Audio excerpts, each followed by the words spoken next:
प्रातः क्लास चल रहा था 3/11/1966 गुरुवार को चौथे पेज के मध्य में बात चल रही थी। सारा पाठ तुम्हारा मुदा हुआ है कि नई दुनिया में जाकर के हम मकान कैसे बनाएंगे, वो भी तुम्हारा पार्ट है। कैसे रहेंगे और कैसे राजाई करेंगे, वो तो जैसे ड्रामा प्लान अनुसार ये दुनिया चलती है, वो नई दुनिया वो भी चलेगी। ये तो है पुरानी दुनिया, वहां निर्विकारी देवी देवताएं और यहाँ विकारी असुर।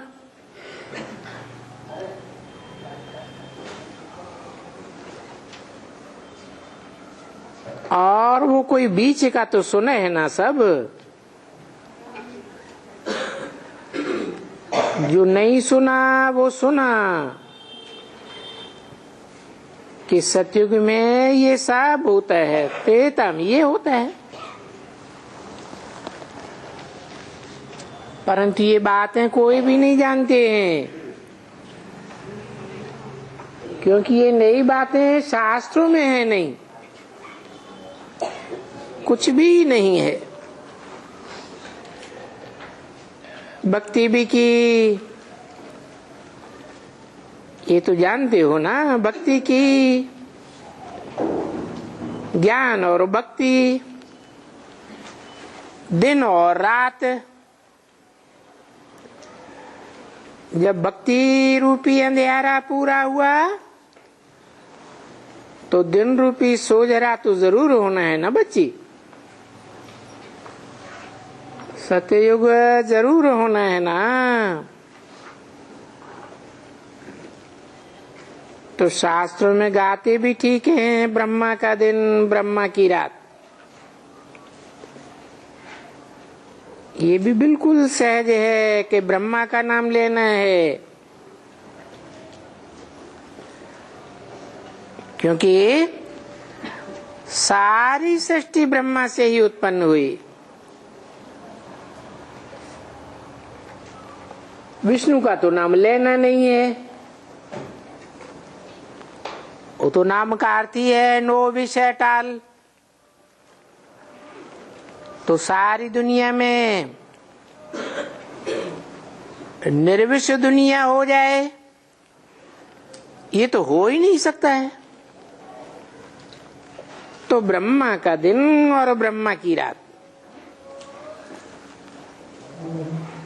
क्योंकि ब्रह्मा संपूर्ण बनता है तो विष्णु,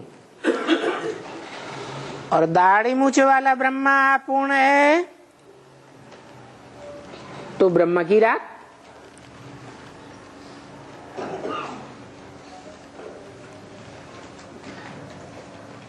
वो कहेंगे विष्णु का दिन,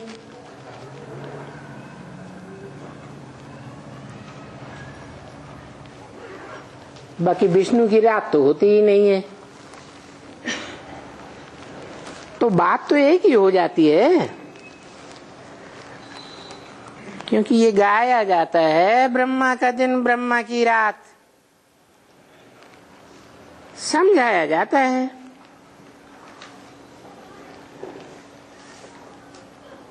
ऐसा कोई दूसरा समझा सकेगा? ब्रह्मा और सरस्वती दोनों के संस्कार मिलकर के सात्विक बनते हैं तो विष्णु। इसलिए बाबा रात को कहते थे ना, शंकर के बदली में सरस्वती होती तो बिल्कुल संपल हो जाता। कि भाई ये ब्रह्मा सरस्वती ही दोनों मिलकर के विष्णु बनते हैं। 84 जन्म के बाद फिर ये बनते हैं जो यहाँ तपस्या करते हैं। अभी संगम में यहाँ तपस्या तो करनी होती है ना। कौन सी तपस्या? राजयोग की तपस्या। यहाँ इंद्रियों का भोग तो नहीं होना चाहिए, ये तो राजयोग है। बाकी सूक्ष्म वतन में तो कोई तपस्या बपस्या होती नहीं है। यज्ञ वगैरह भी यहाँ रचे जाते हैं और बाप समझाते भी हैं कि बच्चे ये तुम्हारा रुद्र ज्ञान यज्ञ तो अंतिम यज्ञ है और मनुष्यों के द्वारा रचे हुए यज्ञ तो होते ही रहते हैं, परंतु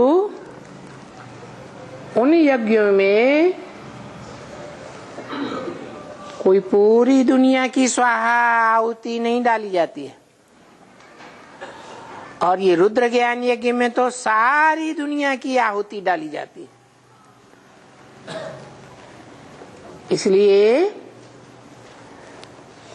शास्त्रों में दिखाते हैं कि शंकर की आखिरी आहुति होती है। बाकी सतयुग त्रेता में तो कोई किस्म का यज्ञ नहीं रचा जाता है। और यहाँ भक्ति मार्ग की दुनिया में तो अनेक प्रकार के यज्ञ रचे जाते हैं। देखो, ये बरसात न हुई तो यज्ञ रचेंगे,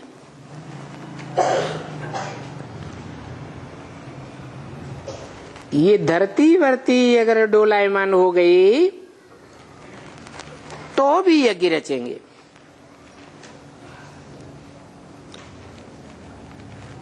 तो शांति करें, धरती भी शांति करे, कोई तत्व दुख न देवे, दुख न मिले, दुख टल जाए, उसके लिए यज्ञ रचते हैं। अभी देखो, ये भगवान आकर के सबसे बड़ा यज्ञ रचते हैं। उन यज्ञों में तो अल्पकाल के यज्ञ हैं। अल्पकाल के लिए अशांति टल जाती है, दुख टल जाता है। और ये यज्ञ तो बड़ा यज्ञ है, सब प्रकार के दुख टल जाते हैं 2500 वर्ष के लिए। इस यज्ञ से,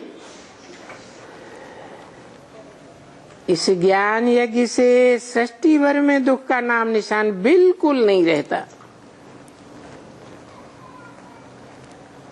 तो इसी को ही, इसका ही ये नाम है रुद्र ज्ञान यज्ञ। सो भी कौन सा रुद्र ज्ञान यज्ञ?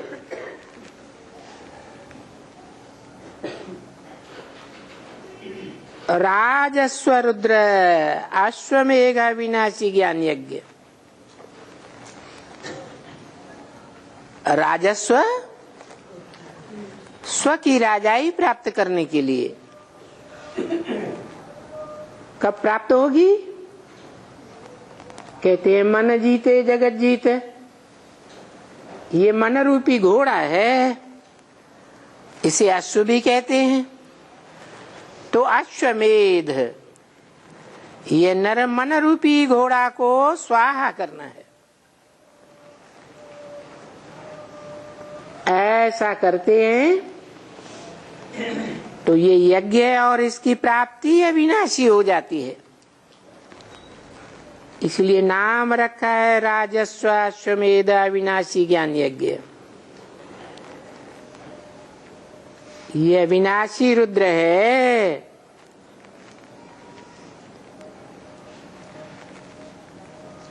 ऐसा रौद्र रूप धारण करता है जो सारी पुरानी दुनिया खलास हो जाती है। परंतु वो खुद खलास नहीं होता है। इसलिए अविनाशी रुद्र।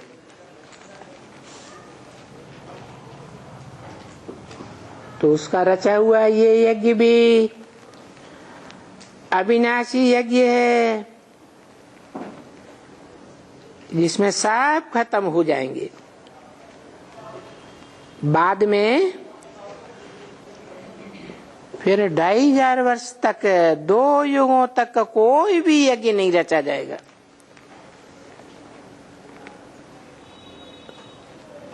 तो इस हिसाब से तुम्हारी आयु भी बड़ी हो जाती है।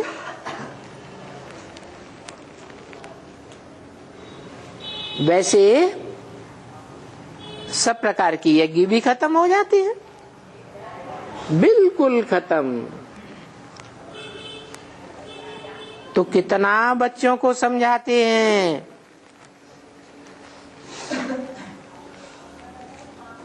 कि बाप आए हैं ये अविनाशी रुद्र ज्ञान यज्ञ संपन्न कराने के लिए। बताते हैं ये एक ही यज्ञ सेवा है जिसमें अपना तन मन धन सफल कर लो। अभी तो मंडप बना करके समझाया है। ये बच्चा देख करके आया और कल भी मालूम पड़ेगा। आज माता जी आती है, वो भी बताएंगे मंडप के बारे में, क्योंकि ये तो आंखों से देख करके आए हैं ना। 3/11/66 की वाणी का 5वां पेज। कैसे अच्छा मंडप बनाया, कितना बड़ा बनाया, ये बच्चे समझा ही सकते हैं। परंतु फिर भी इनकी लैंग्वेज थोड़ी ऐसी है जो बेचारा समझा नहीं सकता है, पूरा नहीं समझा सकता है। नहीं तो बाबा सब पूछें कि कैसे, तुमको कैसे पसंद आया। अभी आएंगी माता आकर के सुनाएंगे,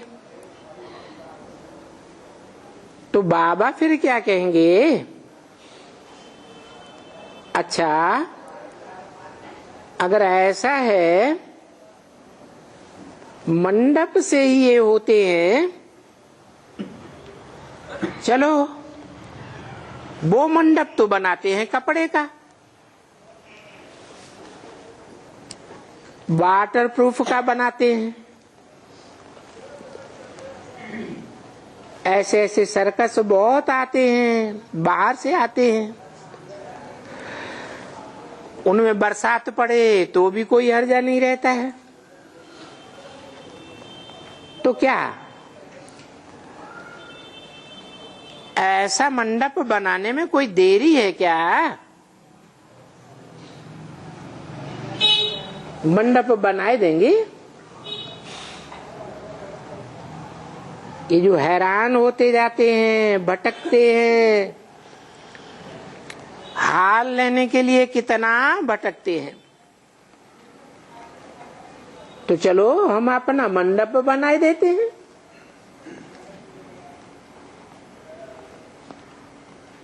क्या है, 2-3 हजार रुपया खर्च खाएगा, और क्या खाएगा, जास्ती क्या खाएगा। कोई ने कहा नहीं बाबा, हाँ 2-3 हजार का मंडप बिल्कुल फर्स्ट क्लास बन सकता है।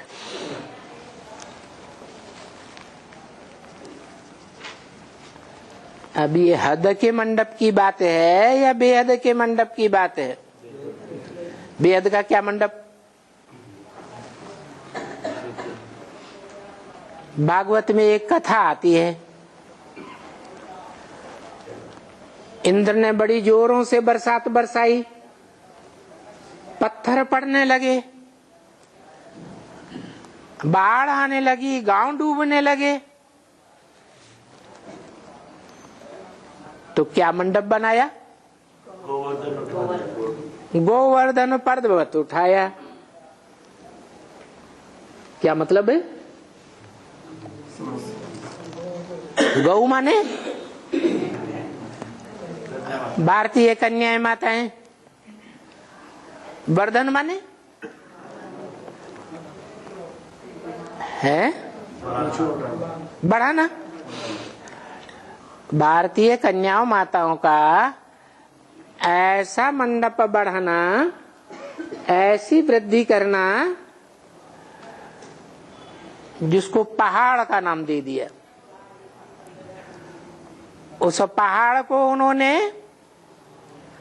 कनिष्ठा उंगली पर उठा लिया। क्यों?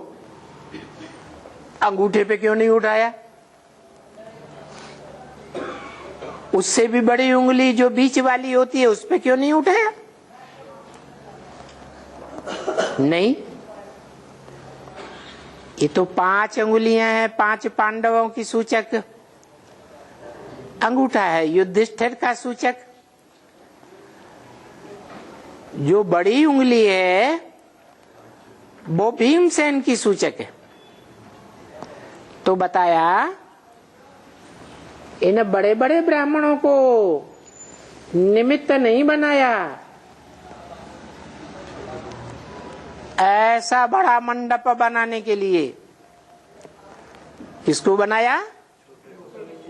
अंगुष्ठा का वो कनिष्ठा उंगली को। क्यों है? हाँ, ये 5 धर्मों से कनेक्टेड हैं 5 पांडव। सूर्यवंशी, क्षत्रियवंशी और बौद्धवंशी, संन्यासवंशी और सिख सहदेव।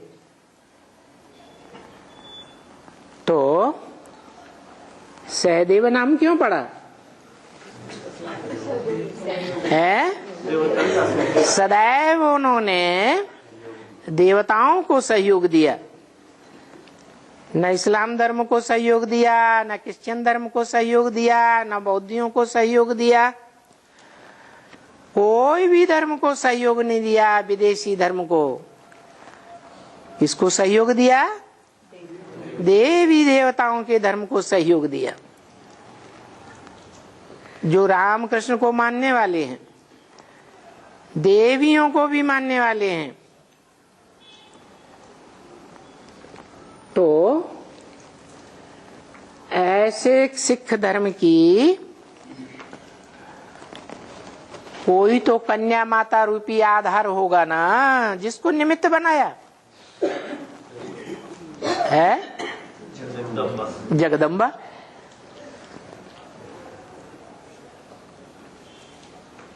कहते हैं सारा गोकुल का परिवार उस मंडप के नीचे सुरक्षा को पा गया।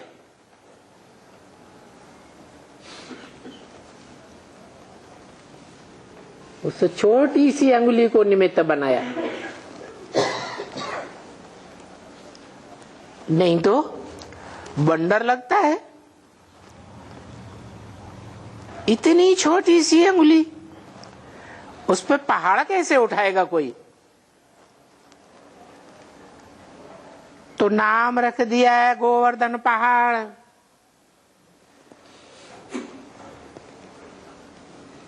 2-3 हजार का कैसे बन जाएगा? है वो मंडप 2-3 हजार का कैसे बनेगा? 16,000 गिनती दी होती तो भी माना जाता। अरे 16,000 भी गिनती कैसे देंगे? 8 ही धर्म तो हैं आस्तिक, वो भी नंबरवार। उनमें भी अव्वल नंबर आस्तिक कौन है? सूर्यवंश और चंद्रवंश। तो ये जो दोनों मिलकर के नई दुनिया तैयार होती है, उनकी विशेष आत्माएं हैं, सहयोगी आत्माएं। सहयोगियों को ब्रह्मा की भुजा कहा जाता है। तो सूर्यवंशी ब्रह्मा और चंद्रवंशी ब्रह्मा, जिस चंद्रमा की गोद में सब धर्म की आत्माएं पलती हैं, परंतु खास पालना लेती हैं चंद्रवंश की आत्माएं।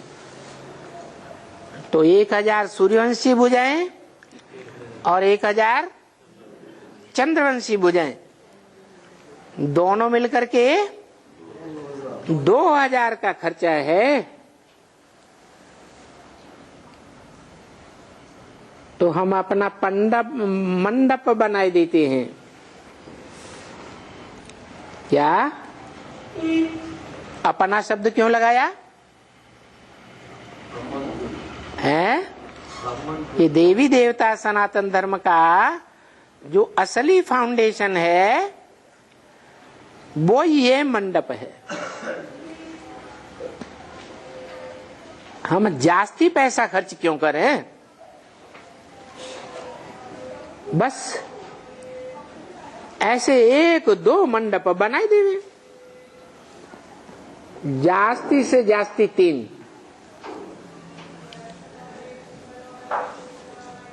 एक कलकत्ते की डिवीजन हो, एक दिल्ली की डिवीजन हो और एक बॉम्बे की डिवीजन हो। स्थापना, पालना और विनाश। दिल्ली है स्थापनाकारी, बंबई है विनाशकारी। हर हर बम बम के नाम पर बसाई हुई बंबई नगरी। तो एक दिल्ली डिवीजन, एक बॉम्बे डिवीजन और तीसरा जहां से आवाज निकलनी है, सारी दुनिया में आवाज फैलेगी। ये बेहद का बाप भगवान इस सृष्टि पर आया हुआ है और सारी दुनिया का कलह क्लेश इकट्ठा हो जाएगा। नाम पड़ा कलकत्ता।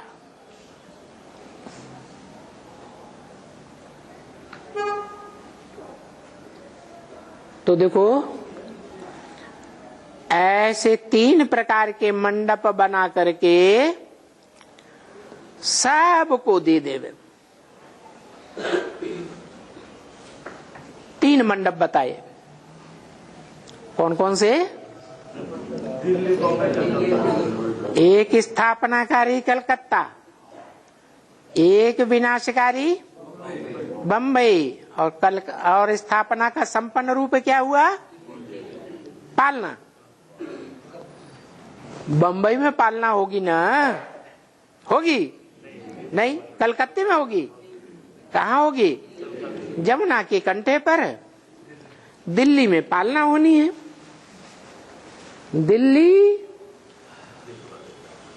दिल्ली सारे जगत की माता है। इस माता की गोद में सब धर्मों ने आकर के राज्य किया है और मनमाने तरीके से राज्य किया है। नादिर शाह जैसों ने आकर के खून की नदियां बहाई है। इसी गोदी में पला है पाला बिली। तो दिल्ली सबका दिल है।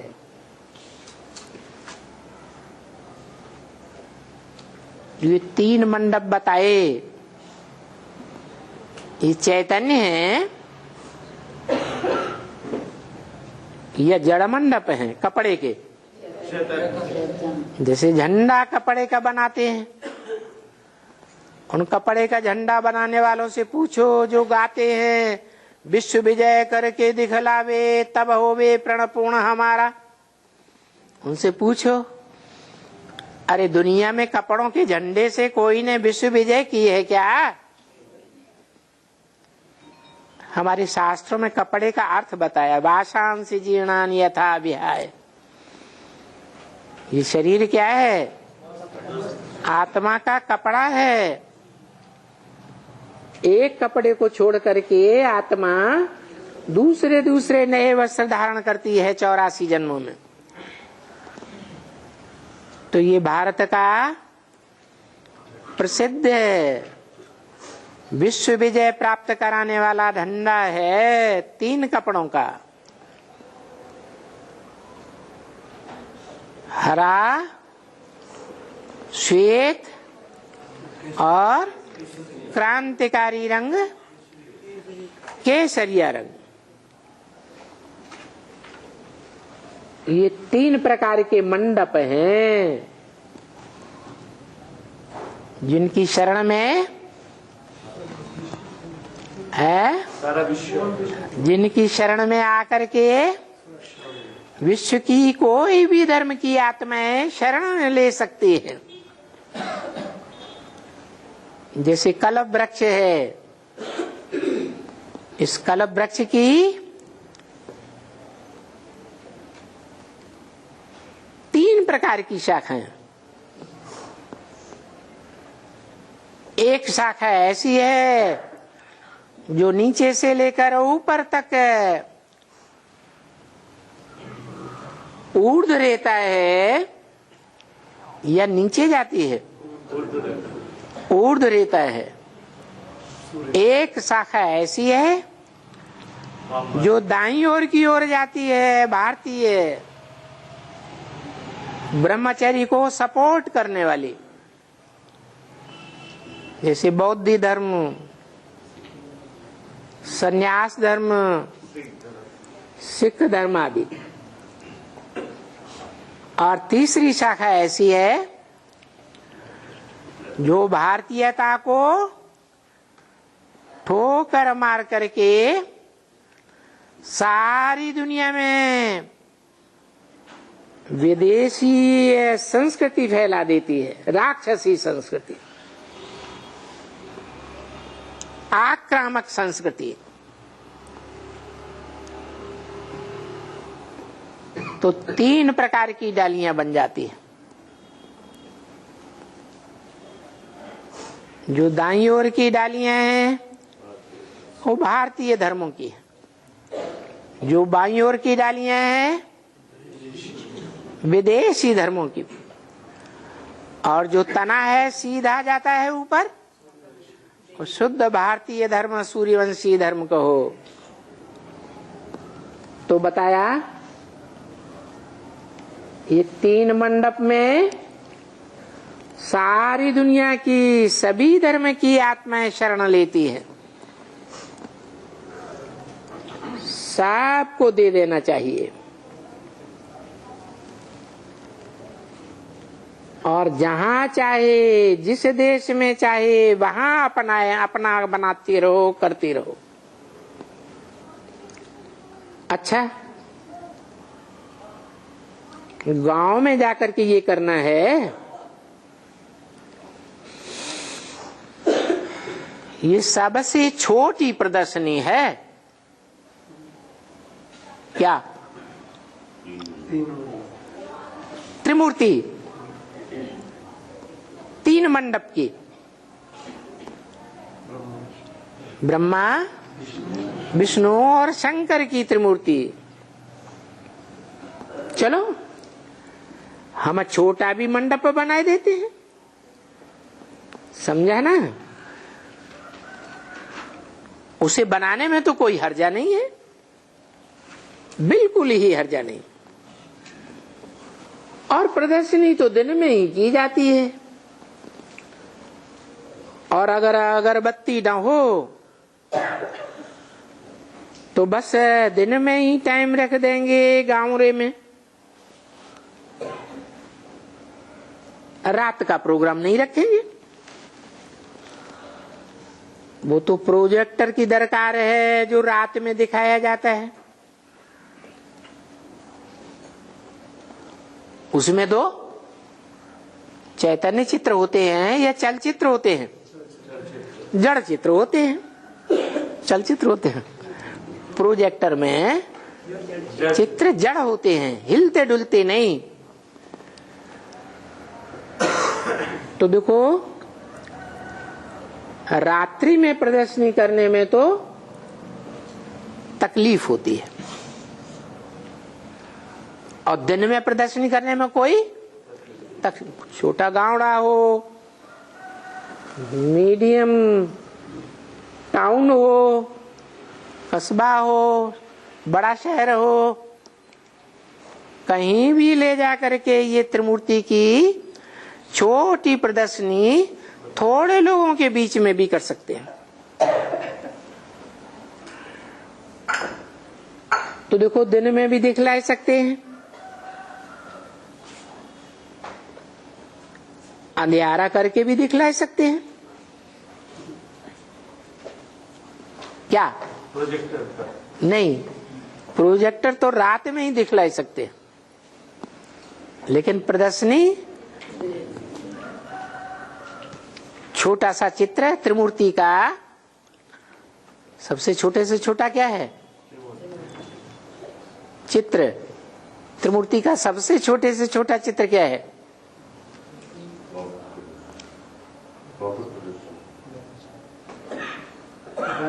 बैज। बाबा ने कहा पॉकेट में डाल दो। बाबा बेहद की भाषा बोलते हैं या हद की? तो कौन सी पॉकेट में डाल दो? बुद्ध रूपी पॉकेट में ये छोटा सा चित्र डाल दो।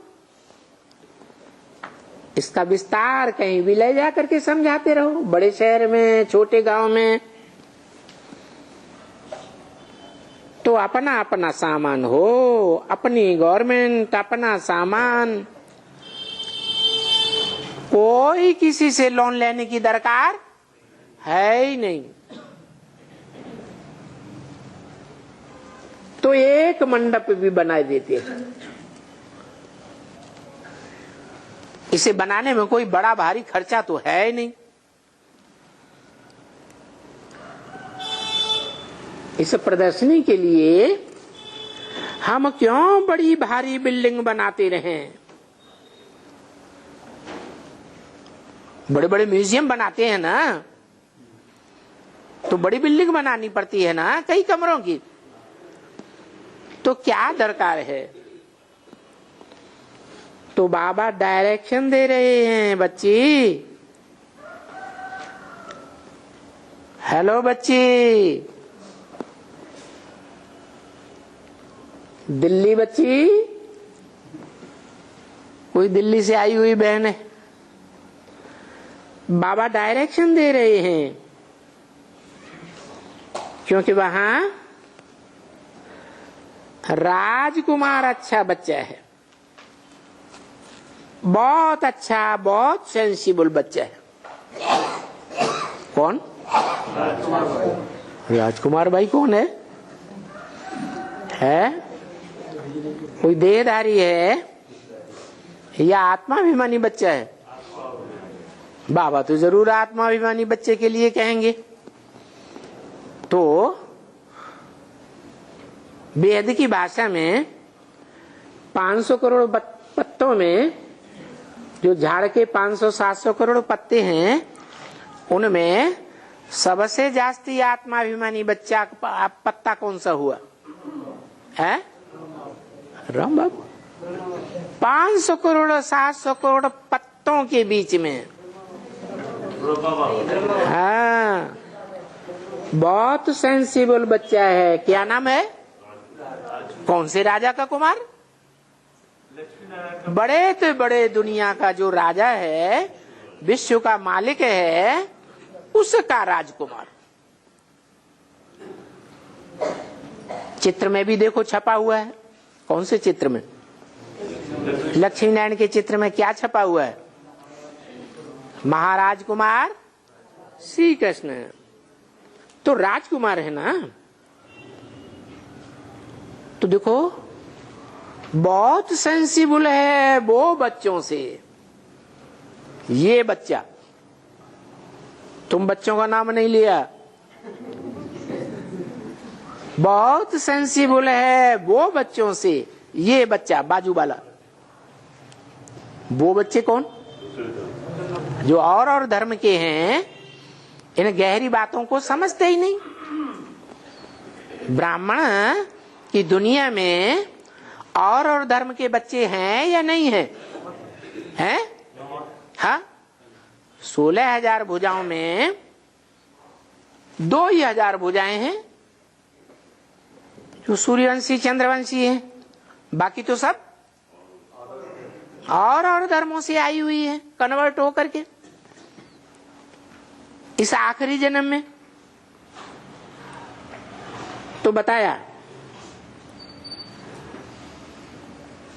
और वो बच्चों के मुकाबले, माना दूसरे धर्म के बच्चों के मुकाबले, वो बच्चा बहुत सेंसिबल है।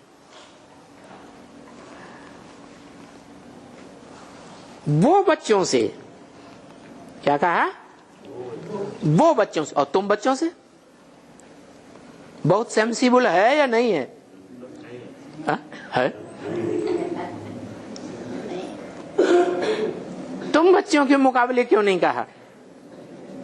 वो बच्चों से बहुत सेंसिबल है, तुम बच्चों के मुकाबले। हम लोग आपको पहचान लिया। तो तुम बच्चों के मुकाबले वो बहुत सेंसिबल है या नहीं है? क्यों? हाँ, इतने साल हो गए ज्ञान में चलते चलते, अभी तक बाप को ही नहीं पहचाना। भगवान बाप को पहचाना ही नहीं। गीता के भगवान बाप, गीता पति भगवान को आज तक भी नहीं पहचाना। और तुम बच्चों ने पहचान लिया। तो वो बच्चों के मुकाबले तो बहुत सेंसिबल है, लेकिन तुम बच्चों के मुकाबले नहीं बोला। पढ़ा लिखा भी है। क्या? पढ़ा लिखा भी है। जो पढ़ा है वो दुनियावी ज्ञान पढ़ा है या ईश्वरीय पढ़ाई पढ़ी है? ईश्वरीय पढ़ाई, पढ़ा लिखा भी बहुत है, बहुत कुछ सुना है, बहुत कुछ सुनाया है।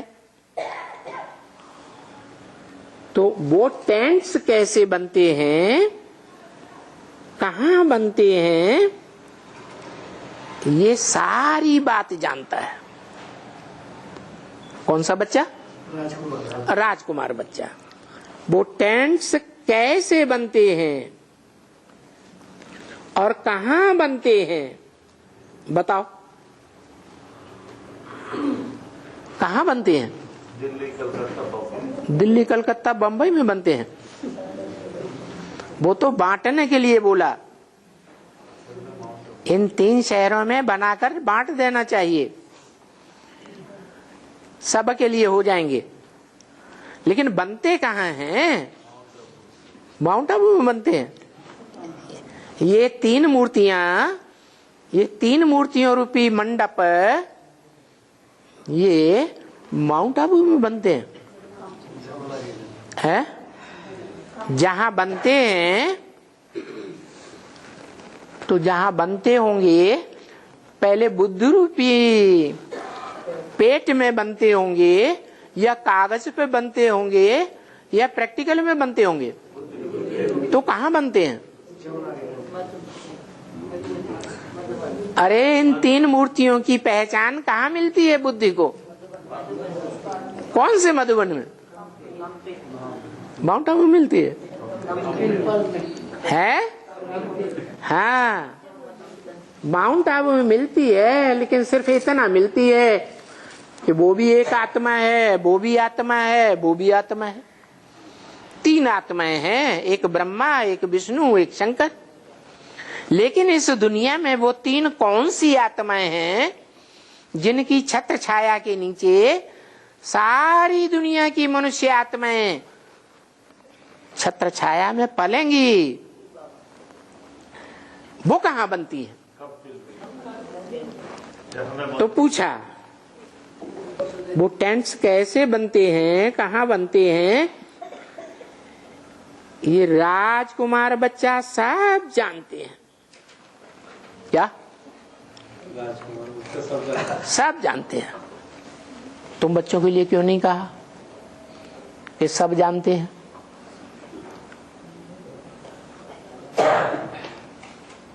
इसलिए नहीं कहा कि शास्त्रों में भी गायन है कि जहां जहां राम कथा होती है वहां वहां कौन विराजमान हो जाता है? हनुमान विराजमान होता है। तो हनुमान का पार्ट बजाने वाली कौन सी आत्मा हुई? ब्रह्मा बाबा, जो राम भगवान का सबसे जास्ती सहयोगी बनता है। सहयोगी बनता है, जानता ही नहीं राम बाप को, तो सहयोगी कैसे बनता है? हैं? नहीं, जब संपन्न बनता है उसे अपनी आत्मा की पहचान होती है कि मैं आत्मा कैसे, कब और किस बाप का बच्चा हूं।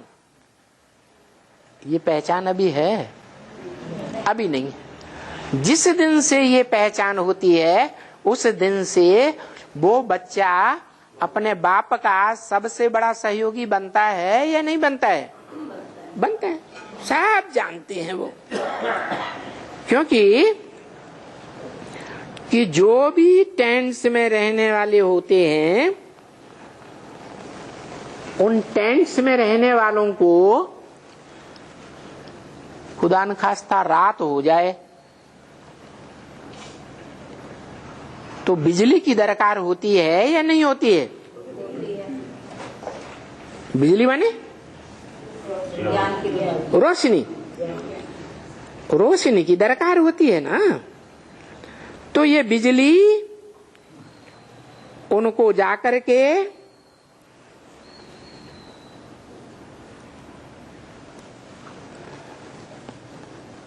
मुहैया कराते हैं।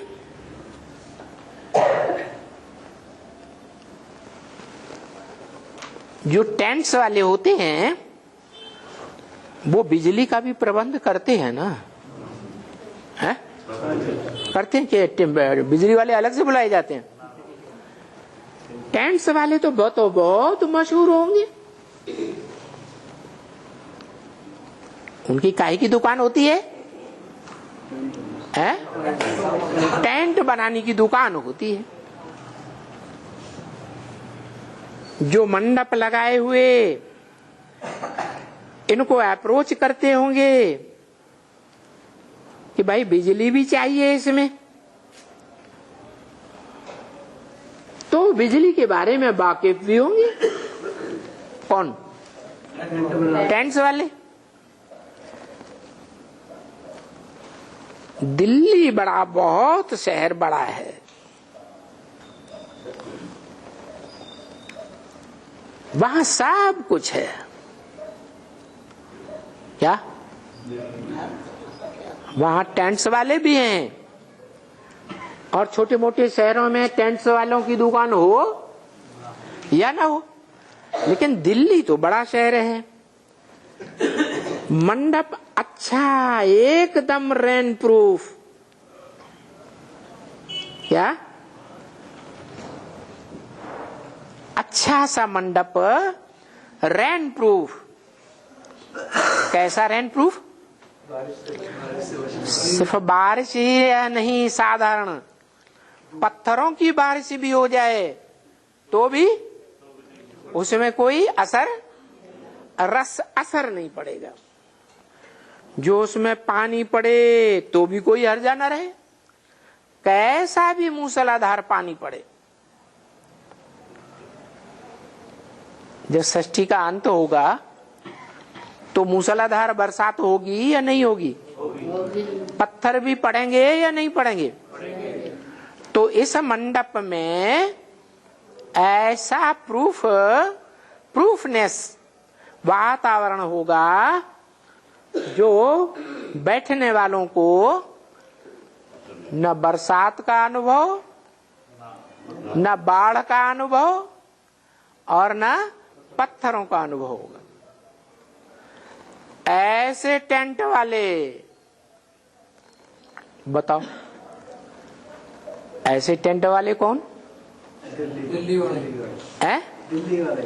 दिल्ली वाले नहीं, दिल्ली वाले तो शहर में रहने वाले हुए, उसमें दुकान बनाने वाले, जहां मंडप का हर तरह का अच्छे से अच्छा प्रबंध हो,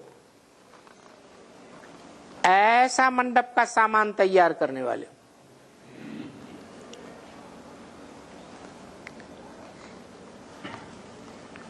कौन हुए?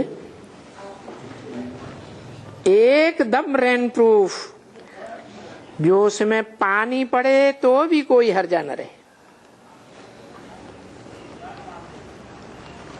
कौन?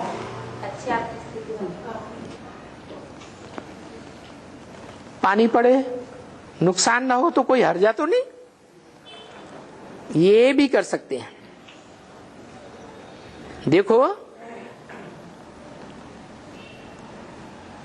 अभी भी मंडप करते हैं ना, अच्छा मंडप में। बाबा जब यहाँ गए थे दिल्ली में तो उस समय ठंडी थी,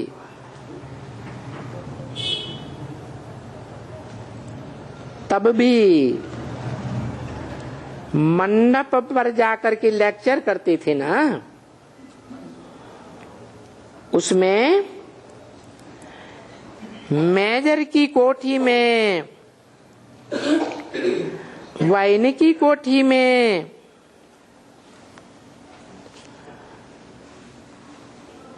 माथुर की कोठी में, तीनों का नाम ले दिया। किसकी कोठी में? मिलिट्री मेजर की कोठी में, इनकी कोठी में। इनकी के तरफ कहकर किसकी तरफ इशारा? और माथुर की कोठी में। माथुर शब्द कैसे बनता है? मथुरा से नाम माथुर बना।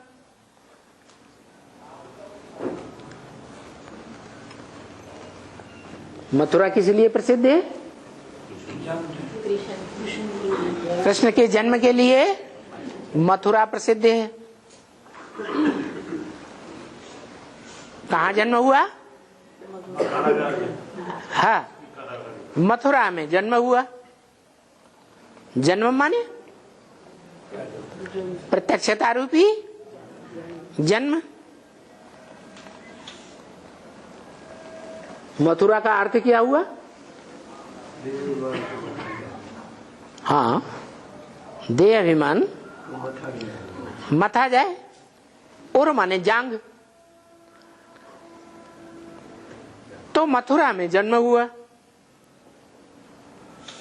बाबा तो भाषण मंडप में करते थे ना,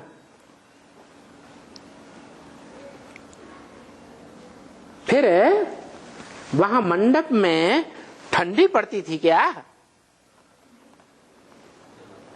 कहाँ भाषण करते थे? दिल्ली में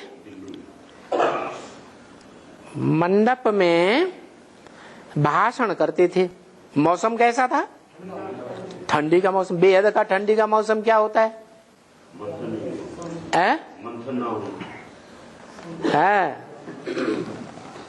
जब बेहद ज्यादा ठंडी पड़ती है तो पुरुषार्थ सबका ठंडा हो जाता है। और ऐसे ठंडी के पुरुषार्थ में तड़ातड़ भाषण कौन करता है?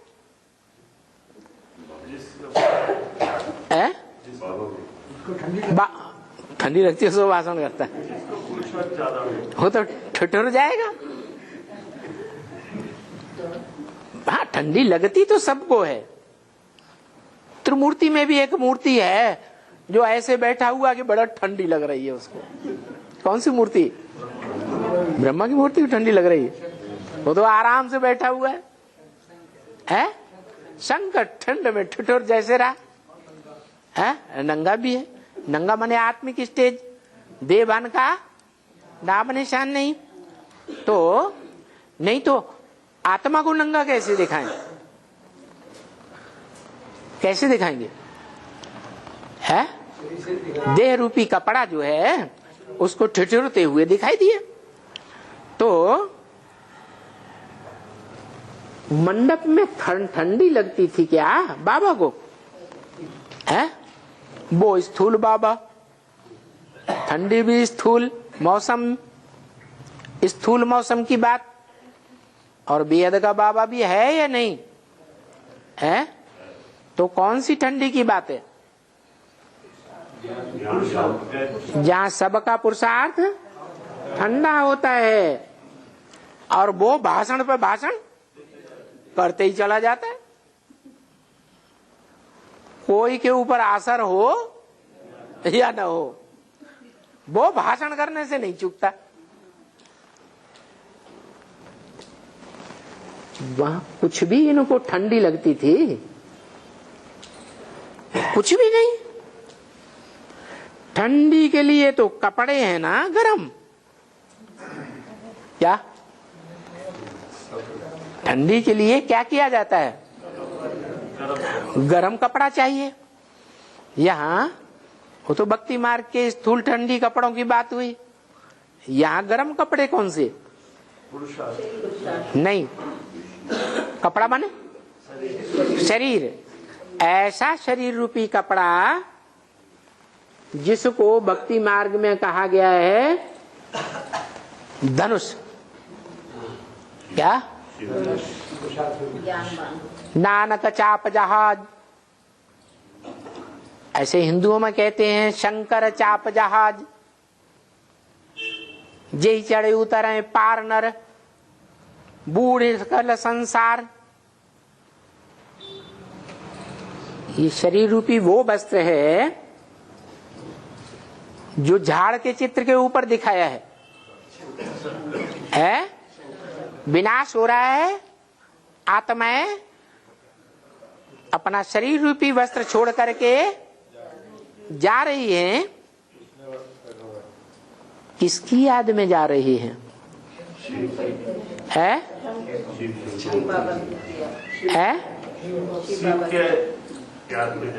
शिव की याद में जा रहे।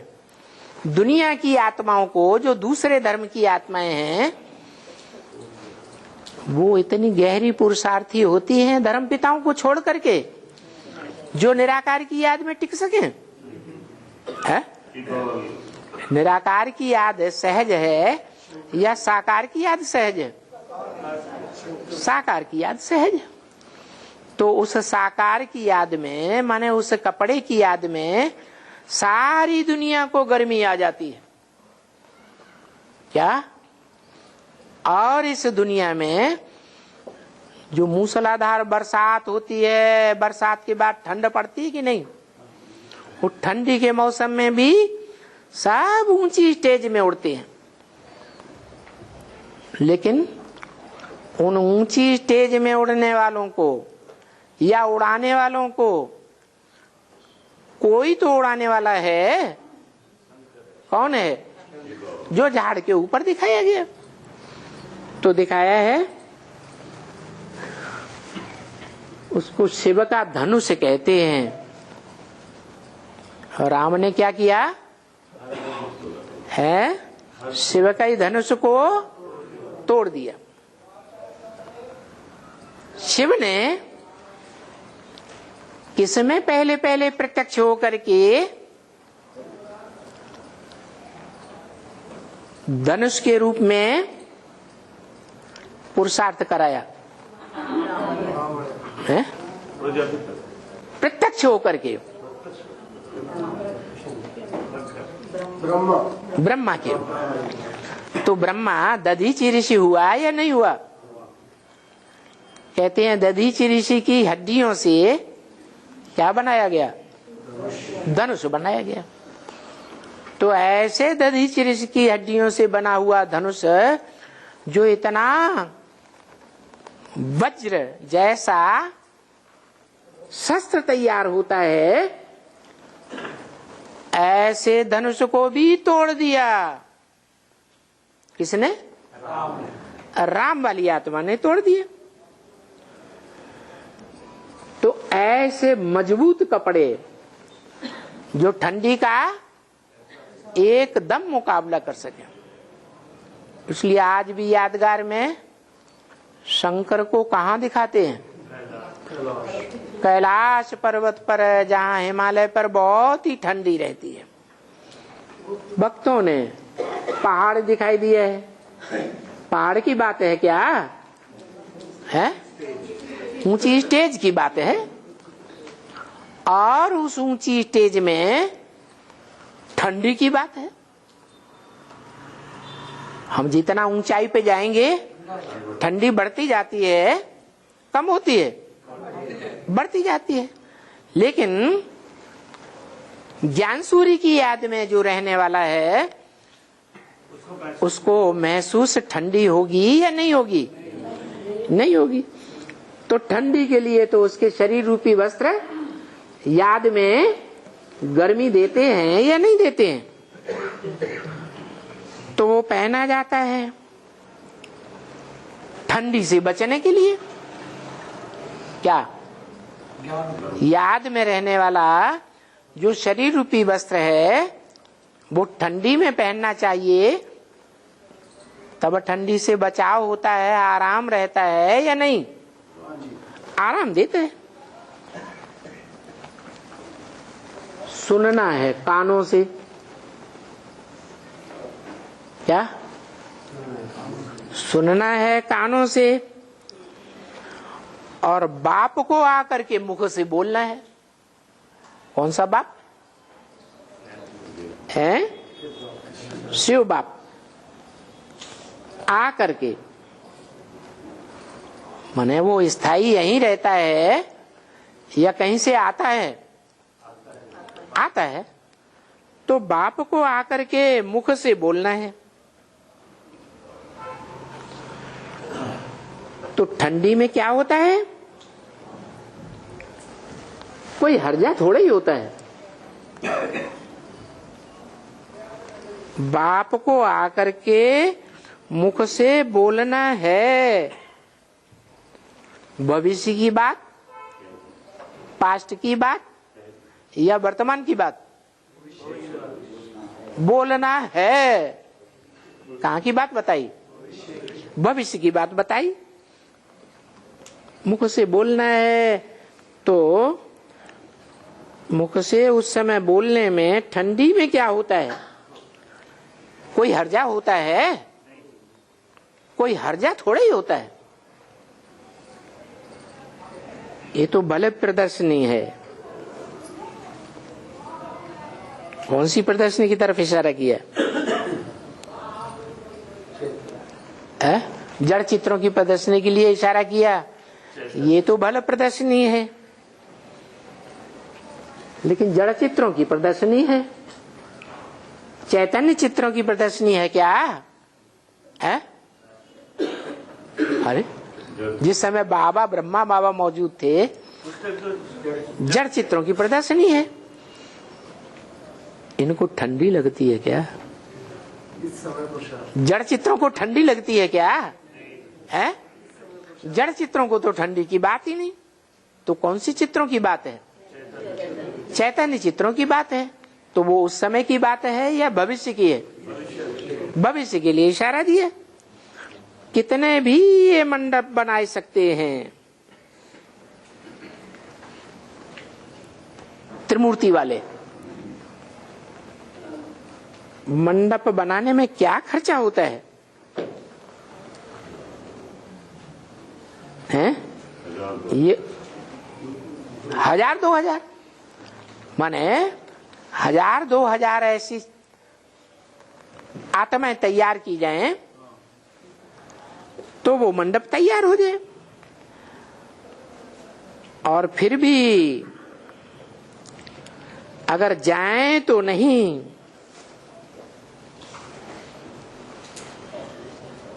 इतने मंडप तैयार हो जाएं फिर भी कोई उसमें न जाए देखने वाले। कोई बहुत ही यहाँ असुर यज्ञ में विघ्न न डाले। मंडप में जाकर के कोई असुर हैं जो विघ्न भी डालते हैं ना, तो विघ्न न डाले। या कोई माचिस की तीली न लगा दे।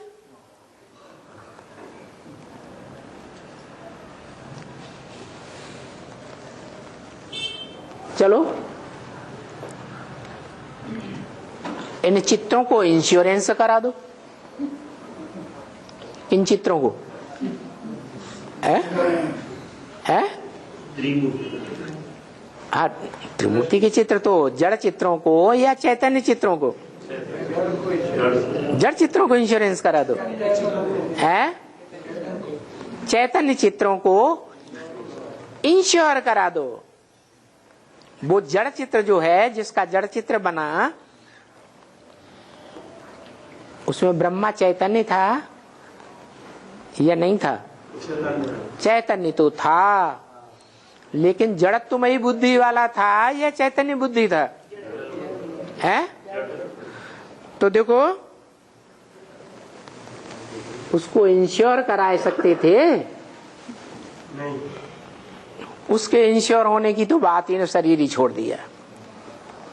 इंश्योर कराए भी देते तो भी कोई फायदा नहीं। हो सकता है इंश्योरेंस, क्या कहा?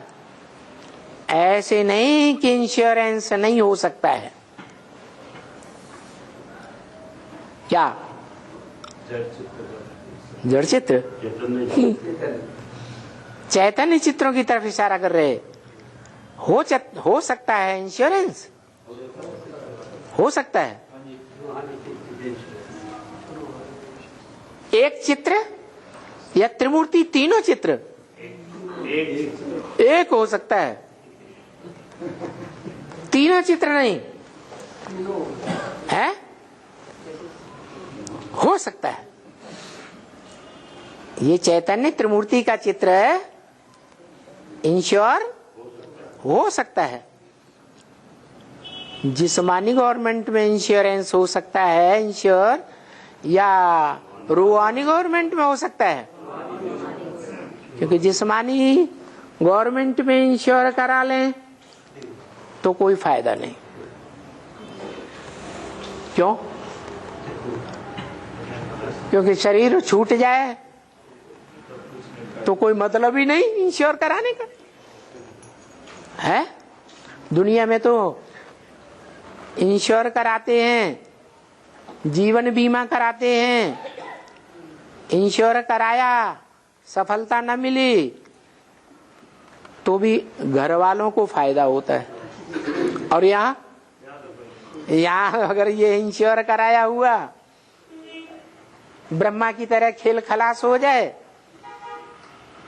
तो उन ब्राह्मण परिवार वालों को फायदा होगा?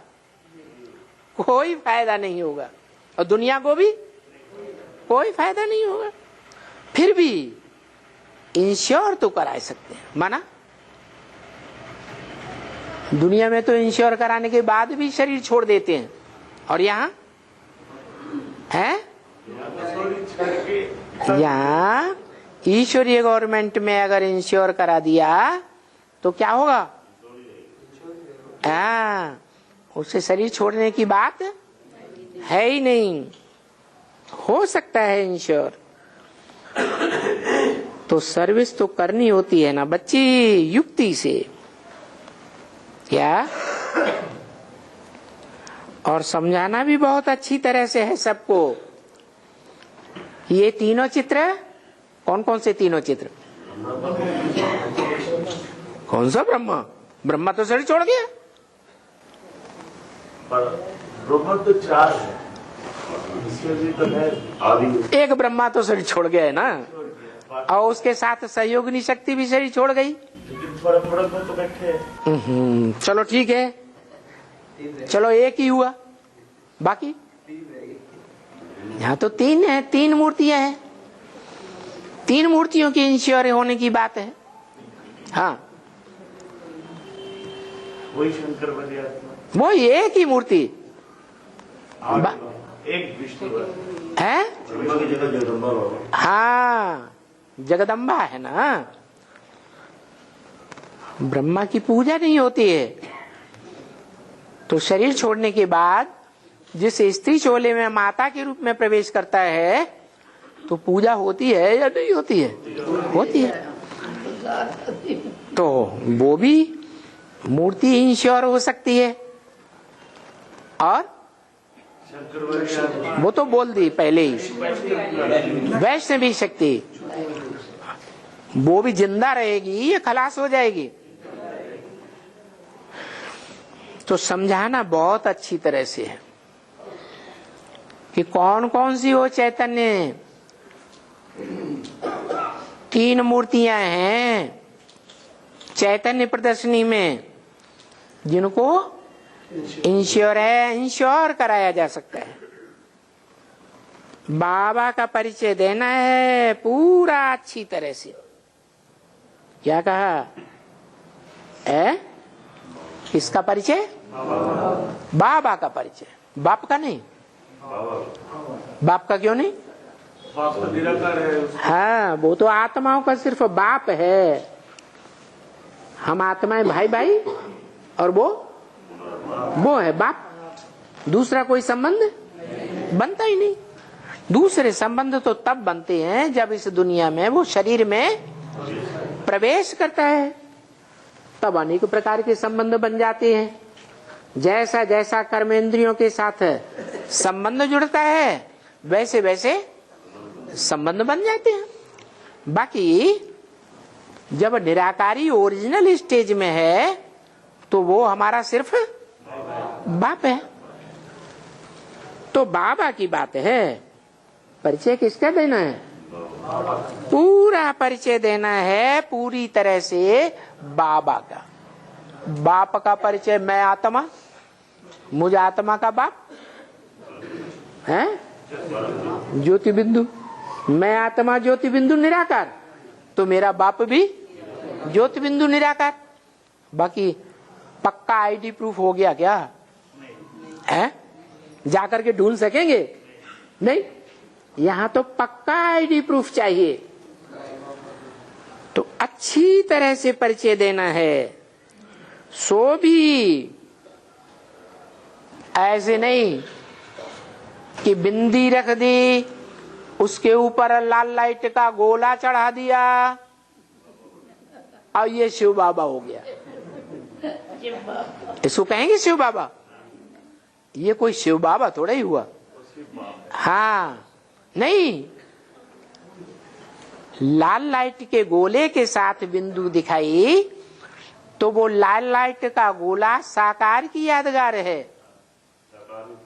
हाँ, ऐसा साकार जिसको अपनी इंद्रियों का, नाक, आंख, कान, टांग, बाहें, इनका भान ही नहीं रहता। तो ऐसी स्टेज कैसे दिखाएं? है? हाँ, किसी आदमी का बाहें काट दी जाए, टांगें काट दी जाए, सर उड़ा दिया जाए, तो क्या रह जाएगा? लिंग ही तो जैसा रह जाएगा। तो वो जो स्वरूप है लिंग, वो साकार की यादगार है निराकारी स्टेज की। क्या? उसको देह की इंद्रियों का भान नहीं है, वो देह के साथ रहता भी है, देहधारियों के साथ रहता भी है, लेकिन उनके संग का रंग उसको नहीं लगता। और धर्मपिताओं को, देहभानियों को संग का रंग लगता है तो नीचे गिर जाते हैं। नीचे गिरते हैं कि नहीं जन्म जन्मांतर, और वो नीचे नहीं गिरता। तो वो जो लिंग दिखाते हैं वो भी निराकार की यादगार है, साकार लिंगधारी की यादगार नहीं है। और वो भी निराकार कब बनता है? जब उसमें ज्योति बिंदु प्रवेश होता है। कौन सा ज्योति बिंदु? आत्माओं का बाप। तो बताया त्रिमूर्ति चित्र के द्वारा सबको बाबा का चित्त परिचय देना है। ये जो चित्र है त्रिमूर्ति का, ये बड़ा अच्छा चित्र है।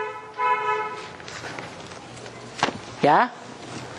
ये बड़ा अच्छा चित्र है। ये त्रिमूर्ति का माना बाबा के एक तरफ लक्ष्मी नारायण का चित्र और दूसरी तरफ बाजू में त्रिमूर्ति का चित्र। तो ये चित्र बड़ा फर्स्ट क्लास, बड़ा अच्छा, एकदम बढ़िया। इस त्रिमूर्ति के चित्र में दिखाया है, एक तरफ में है नरक और एक तरफ में है स्वर्ग। है? स्वर्ग किस तरफ है? दाईं ओर। और नरक किस तरफ है? बाईं ओर। त्रिमूर्ति में सिर्फ ज्योति बिंदु बीच में है, उसके बाईं ओर नरक। जो बाईं ओर नरक है उसका अर्थ क्या है? नर का। किस ना का माने करना, नर माने मनुष्य। वो किसने किया? मनुष्यों ने किया। मनुष्यों की जो रचना है वो क्या है? नरक। उनमें खास खास मनुष्य कौन है जिन्होंने नरक बनाया इस सृष्टि को? है? अरे डर लगता है क्या?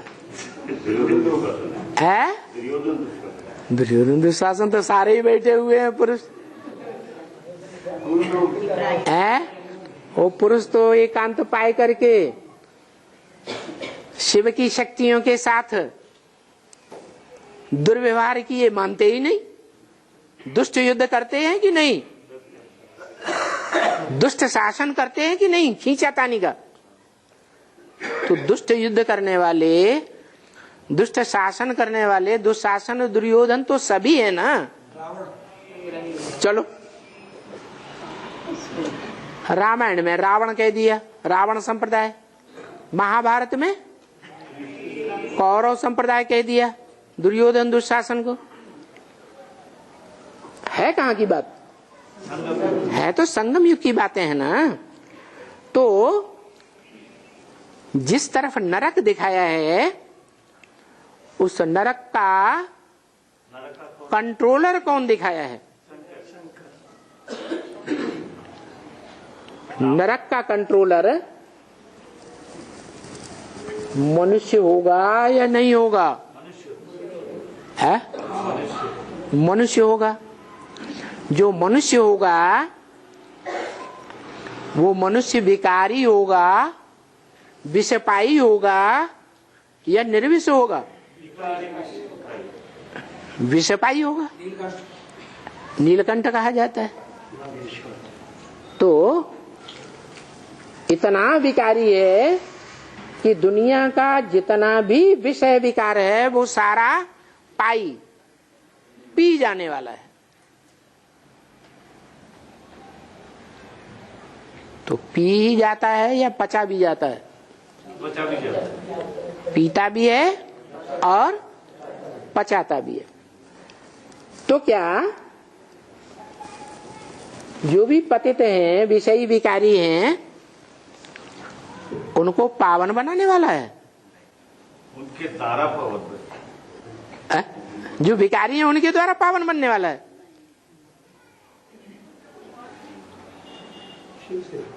हाँ, उसी के द्वारा उनका विनाश करने वाले। हाँ, बोला है स्वर्ग की दुनिया मेरी है तो नरक की दुनिया मेरी नहीं है क्या? क्या वो दोनों ही दुनिया का अधिपति है। देवताओं का भी अधिपति महादेव, और विकारी दुनिया जो है रावण संप्रदाय, उस रावण संप्रदाय की दुनिया में भी राम आखिरी में क्या बनता है? रावण बनता है। तो रावण संप्रदाय का भी बाप है या नहीं है? भक्ति मार्ग में वो नागेश्वर भी कहते हैं, नागों का ईश्वर। नाग तो उसके गले में लिपटा हुआ है, सर पर बैठा हुआ है, दोनों भुजाओं में लिपटा हुआ है, कमर में भी लिपटा हुआ है। पांचों विकारों के रूप में वो सांप दिखाए जाते हैं। उन सांपों का भी ईश्वर है। ईश्वर माने ईश माने शासक, कंट्रोलर है। उसको भागवत में सर्प के फण के ऊपर डांस करते हुए दिखाते हैं। कहते हैं यमुना नदी में कालिया नाग रहता था, काले विष से भरपूर। उस कालिया नाग को भी नाथने वाला तो नागेश्वर हुआ ना। तो बताया एक तरफ में त्रिमूर्ति के नरक दिखाते हैं, उस नरक का अधिपति दिखाया है, कंट्रोलर दिखाया है। कैसा कंट्रोलर? अगर वो दुनिया उसके कंट्रोल में चलती है, जो विश्व पिता बनता है, विश्व का मालिक बनता है कि नहीं? हर हर विश्वना, हर हर गंगे में क्या कहते हैं? हर हर, हाँ, महादेव शंभो, काशी विश्वनाथ गंगे। तो योग बल से विश्व की बादशाही पाता है। विश्व कोई स्वर्ग को नहीं कहा जाता, सिर्फ स्वर्ग को ही विश्व कहा जाता है क्या? नहीं, स्वर्ग में तो सिर्फ भारत ही होता है। विश्व कहाँ होता है? विश्व धर्म कहाँ होते हैं? ये तो कलयुग के अंत में ही होते हैं। तो बताया वो सारे नरकवासियों का अधिपति है, विश्व का मालिक है। वो जैसे चलाना चाहता है वैसे चलते हैं तो ठीक, और नहीं चलते हैं तो सबका विनाश करा देता। बाबा ने बोला भी है, बहुत तंग करेंगे तो विनाश करा दूंगा। अरे इतना गुस्सा काहे के लिए करते हैं? कौन करता है गुस्सा? कौन सी आत्मा गुस्सा करती है? हैं? शिव वाली? शिव वाली आत्मा को तो गुस्सा आ ही नहीं सकता। हाँ, तो जिसमें प्रवेश करता है वो भी तो ब्रह्मा है ना। तो ये ब्रह्मा इंटरफियर करके बोलता है कि बहुत तंग करेंगे तो विनाश कराई दूंगा। ये विश्वनाथ के वचन है। तो एक तरफ में है स्वर्ग, किस तरफ? जो स्व स्थिति में रहने वाले हैं उस तरफ स्वर्ग। सदैव 21 जन्मों में सतयुग त्रेता में स्वस्थिति में रहने वाली आत्मा कौन है? एक शंकरी और नारायण शंकर नाम, विष्णु नाम और ये ब्रह्मा नाम कहाँ के हैं? संगम युग के हैं। लेकिन संगम युग में ब्रह्मा और शंकर तो हो सकता है, लेकिन सतयुग त्रेता में क्या शंकर का नाम सुना? वहां शंकर की दरकार है नहीं। नारायण भी कंबाइंड, तब क्या कहा जाता है? कंबाइंड नारायण को क्या कहेंगे? विष्णु। एक है तो क्यों नहीं विष्णु कहेंगे?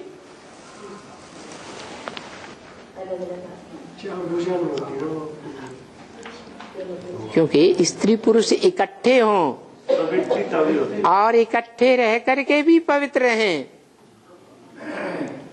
तो कहेंगे विष्णु। अलग अलग हैं तो कौन कहेगा विष्णु? सन्यासी अलग अलग रहते हैं तो इनको विष्णु पद प्राप्त हो सकता है? नहीं। ओम शांति।